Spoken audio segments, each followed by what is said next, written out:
સવાલ નંબર 9.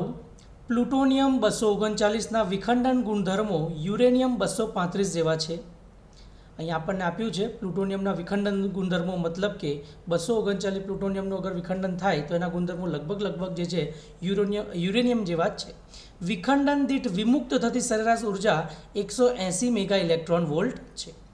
જો શુદ્ધ પ્લુટોનિયમના 1 કિલોગ્રામમાંના બધા પરમાણુઓ વિખંડન પામે તો કેટલી ઉર્જા મુક્ત થશે, જે આપણે મેગા ઇલેક્ટ્રોન વોલ્ટમાં આપવાની રહેશે.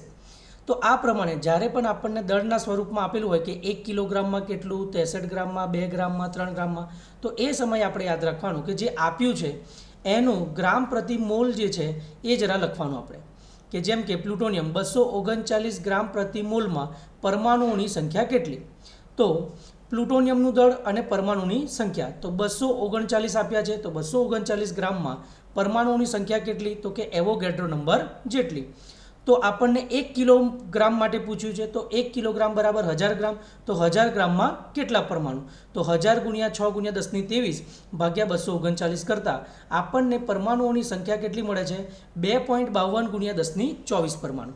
હવે જે છે આપણને કહ્યું છે કે પ્લુટોનિયમવાળું જે છે એના વિખંડન ગુણધર્મ થતાં, આ વિખંડન ગુણધર્મો યુરેનિયમ જેવા છે અને વિખંડન થતાં સરેરાશ ઉર્જા કેટલી મળે છે, 180 મેગા ઇલેક્ટ્રોન વોલ્ટ.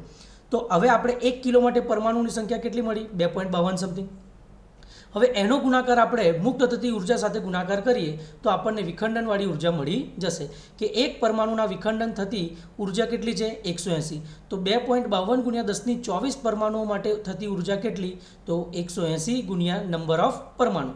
તો હવે જે છે 180 મેગા ઇલેક્ટ્રોન વોલ્ટ સાથે એન કેટલા છે, 2.52 ગુણ્યા 1024. તો કુલ ઉર્જા આપણને કેટલી મળે છે, 4.536 ગુણ્યા 1026 મેગા ઇલેક્ટ્રોન વોલ્ટ. ઓકે.